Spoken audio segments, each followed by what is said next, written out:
On the outskirts of the city of Salisbury, England, there's a pretty unassuming series of rolling fields that stretch as far as the eye can see. Aside from a few grazing sheep, there's nothing much here, except jutting out of one of these fields is a bizarre monument that dates back some 5,000 years.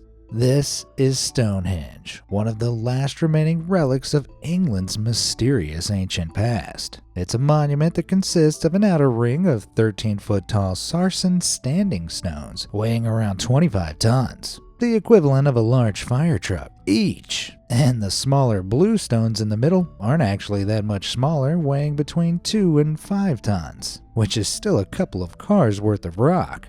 But here's the thing. 5,000 years ago, there was no heavy machinery like cranes or excavators. There's no other structures nearby or big trees that could have been used for leverage. So these had to have been lifted into place by hand. But how? It was a question that had historians scratching their heads for decades. That was until one man set out to solve this problem in his backyard. And as he was doing so, he made a shocking discovery. One that would change how we understood ancient engineering forever. Intrigued? Well, grab your hard hats because we're going to take a look at the secrets he uncovered, along with even more ancient engineering marvels.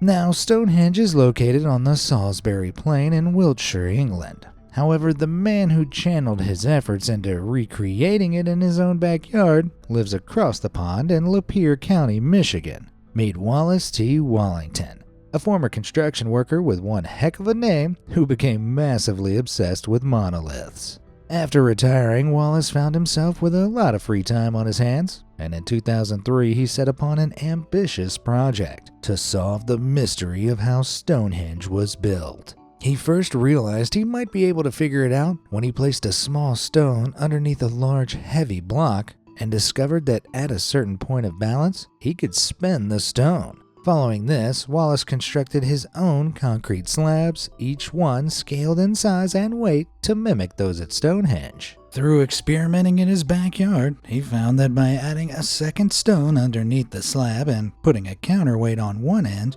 he, on his own, was able to rotate and walk a 1-ton block around. You may think Wallace has Superman-like strength to be turning giant concrete blocks around with his bare hands, but actually, he's applying a clever rule of physics regarding levers. The way levers operate is by applying an effort at a point, which moves a load at another point through a balance point, called the fulcrum. If the fulcrum is closer to the load, then less effort is needed to move the load. If the fulcrum is closer to the effort point, then more effort is needed to move the load the same distance. In short, the longer the lever, the less effort is required. So that's why Wallace could easily tip heavy concrete blocks with one long wooden lever, allowing him to shift the pivoting stones and continue walking the big blocks forward at a rate of some 300 feet per hour. In his tests, he also constructed a wooden road to roll the stones, which had bumps the same width as the block. Once set in motion, the concrete block's own momentum and weight keeps it rolling across the wooden road. But how the blocks were moved into position was only half the explanation. Wallace also tried to answer how the ancient constructors raised the super heavy stones toward the skies. For this, he again figured that the answer lay in the stone's own weight. He used a shoring box and a counterweight to slowly elevate the block, rocking it from side to side before adding in wooden slats in the gaps in the block the rocking motion created. Gradually, this pivot power raised the block off the ground like a makeshift jack. Wallace had already dug a large hole beneath one end and filled it with sand, and eventually, when the block was at a steep enough angle to tip upright, he hosed away the sand and the block's own weight tipped it down into the desired position. And that's how one man proved it was possible to move a giant concrete block by hand. It's these methods Wallace posits that the Stonehenge creators might have used, with ancient teams of constructors working together to transport and lift the stones into position. But archaeologists have found a number of flaws in Wallace's proposal. You see, his method involved manipulating uniform concrete slabs, all evenly weighted, on top of the flat ground of his backyard. Meanwhile, the Stonehenge stones are all rough cut and unevenly weighted. What's more, the Sarsen standing stones are thought to have been quarried from the Marlborough Downs, 18 miles to the north of the site. The smaller bluestones were brought even further, as they have been traced back to the Preseli Hills, Wales, 150 miles away. At 300 feet an hour, that would have taken some 110 days. And back in 3000 BCE, there weren't any smooth highways. The builders would have had to carry or walk these boulders across hundreds of miles of ancient England's uneven ground, steep hills, and swampy bogland. That sounds impossible. So impossible that most other theories posit that oxen and other animals were likely used to drag the stones to their destination. In addition, Wallace's concrete blocks were a whole lot lighter than the standing stones. While scaled to the standing stones, his heaviest block weighed 9.6 tons and his counterweight block 1.2 tons, a relatively light load compared to the whopping 25 tons that each of the standing stones weigh. So while Wallace's methods are effective, they don't reflect the reality of the conditions in which Stonehenge was built. Prehistoric builders probably used different methods, but that's not to say Wallace's findings didn't play a part. A team from the University of Exeter discovered small stone balls, like the ones Wallace used to rotate his blocks, within the proximity of another stone circle in Scotland, similar in design to Stonehenge. So it's possible Wallace's balancing stone theory wasn't too far-fetched after all. And most experts agree that the way Stonehenge's largest stones were raised was through a rocking method very similar to Wallace's slat attack. They believe the ancient builders repeatedly rocked the giant stones from side to side with levers, each time carefully adding jointed planks of wood that gradually lifted the stone into the air. It was raised to a point where one final tug with a rope brought it fully upright. And the rest, as they say, is history. But the greatest mystery of all remains, why was Stonehenge constructed in the first place? Some more spiritually minded people, and by spiritual I mean crystals and star signs rather than God, believe that Stonehenge sits on a series of ley lines. Ley lines are straight lines drawn between prominent landmarks which are said to draw upon Earth energies, which basically makes them your kooky aunt's favorite hiking trails. Stonehenge itself is said to be a prominent ley line hub as it connects to Salisbury Cathedral, the Iron Age settlement of Old Sarum, and Clearbury Ring. However, horoscope-style explanations aside, the most widely accepted theory today is that Stonehenge was built as a prehistoric pagan temple that helped track the movements of the sun, moon, and stars thousands of years ago. But while Wallace Wallington may have tried to make Stonehenge a one-man job, it's believed to have been built, altered, and worshipped over a period of 1,500 years and involved people from over 100 generations. So technically, Stonehenge was one of the world's first forms of family entertainment. I'm so glad I was born in an era where YouTube exists. Speaking of YouTube, I'm just one man up against an ever-changing algorithm. If you want to give me a bit of leverage by hitting those like and subscribe buttons down below, I'd really appreciate the help. All done? Amazing. Right, what other marvels of ancient engineering do we have next? Every day I'm shuffling.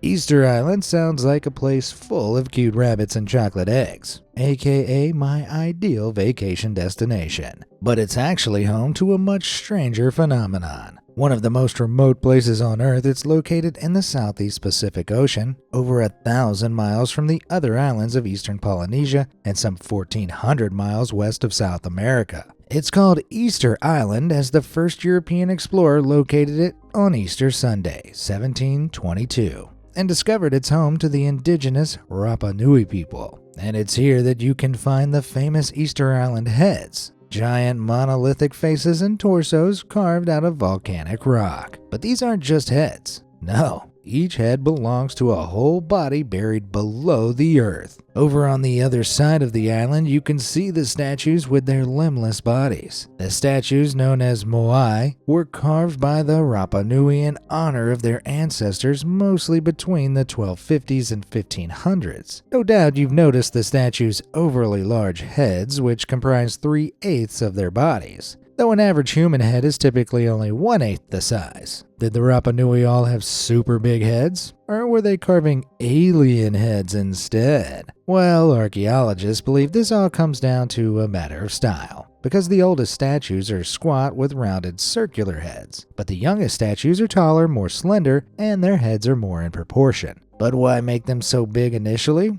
Well, it may have been to support the weight of giant hats. Known as bukao, there were cylindrical red stones which represent a top knot of hair. What's more, researchers also uncovered broken fragments of white coral around various Moai sites and realized the statues used to have eyes. Whoa, that guy has seen some things. But the real mystery is how these gigantic Moai were ever moved across the island. There are over 900 statues, but none of them are of uniform size. On average, they're 13 feet high and weigh 13.8 tons, though some are even bigger. The tallest Moai erected, known as Paro, is almost 33 feet high and weighs 80.7 tons, the same as a large fin whale. So how on earth did the Rapa Nui move such mammoth statues? They couldn't be rolled along on logs, as the statues are so heavy they'd have crushed them.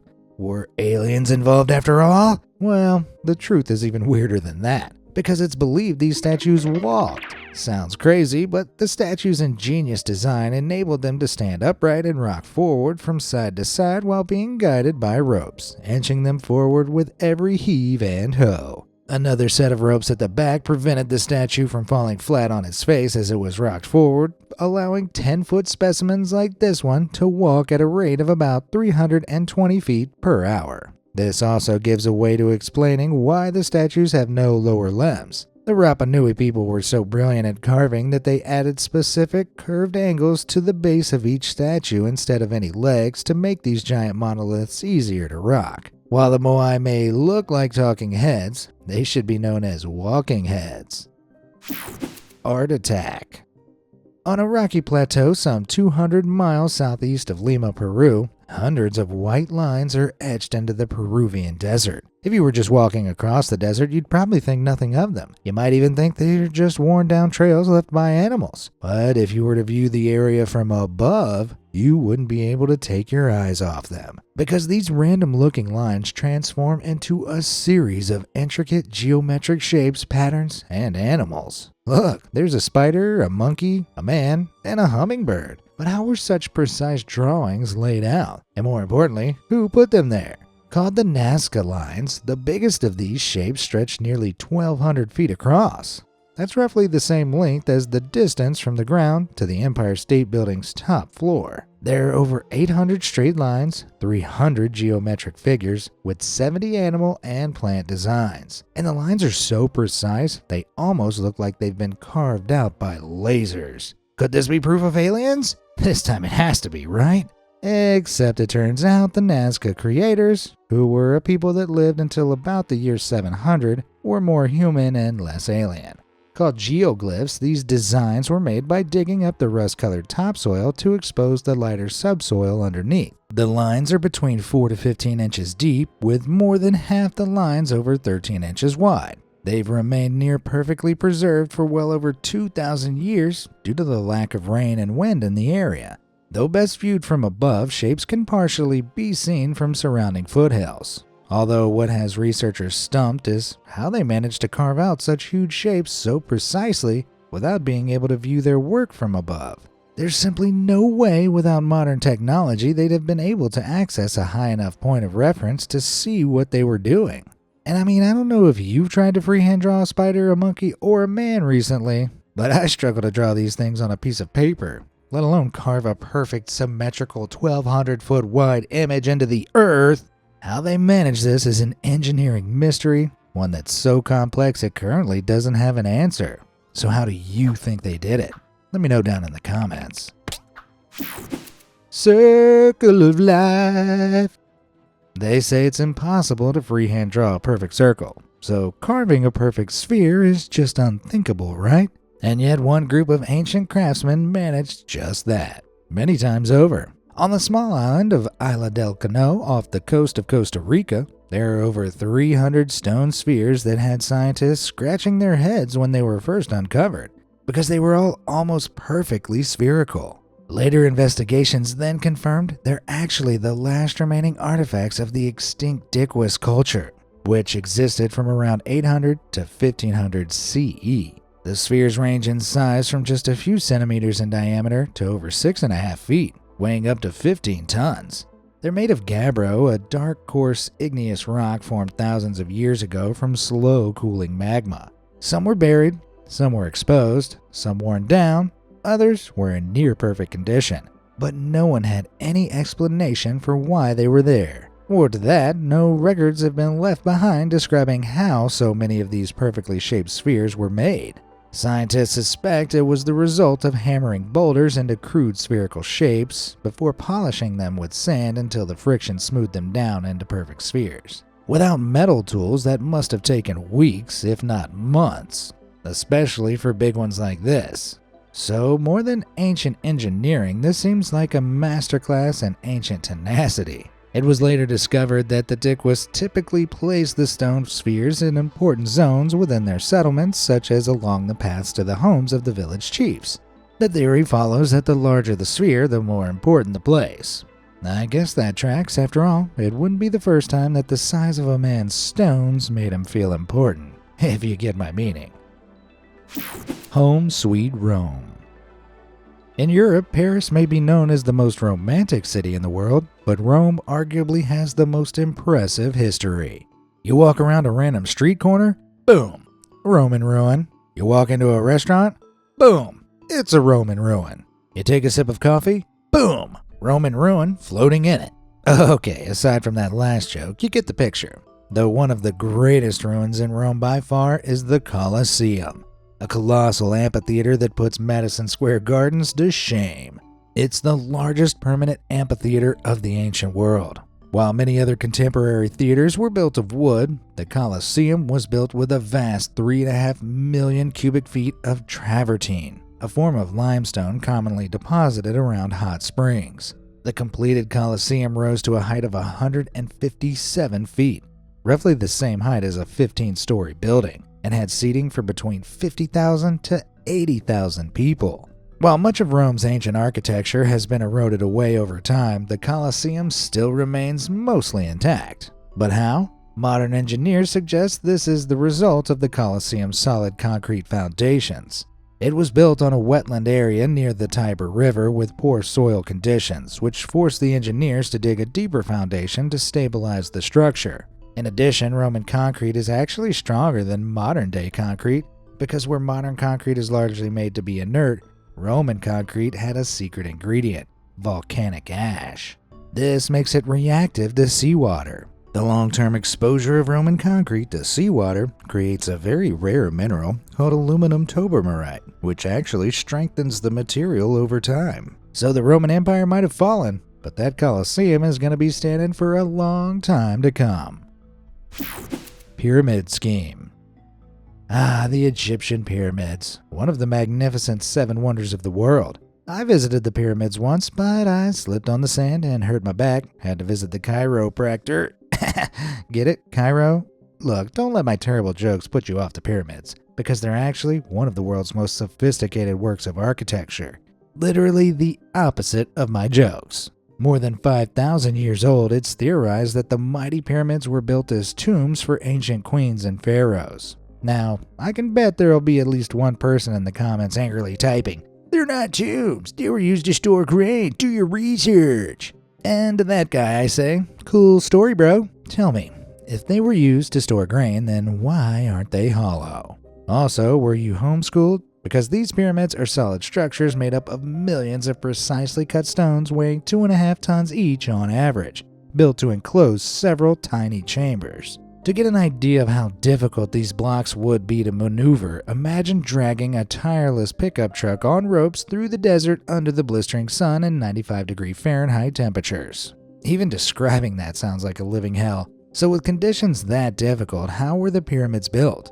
Even today, with all the cranes and excavators in the world at our disposal, building a pyramid would be one heck of a task. Yet the ancient Egyptians managed it without any machine power. Well, the way the ancient Egyptians actually cut and moved stone remains a mystery to this day. As an authoritarian regime with the pharaoh residing as an absolute ruler, the Egyptians were very secretive and kept no records of how the pyramids were built, as they did not want to leak any information to their enemies. Although there is some evidence to suggest they used a method similar to a modern technique we use today, known as the plug and feather. It's a technique that requires a 3-piece toolkit, a metal wedge known as the plug, and 2 metal sliders that are wider at the bottom and curved at the top, called the feathers. First, a line is scored on the surface of the stone. A number of holes are then drilled into the stone along this line, typically 4 to 8 inches apart. Plugs and feathers are then inserted into each of the holes. Now, as you can see here, this guy is playing whack-a-mole with these plugs and feathers, striking each one in sequence.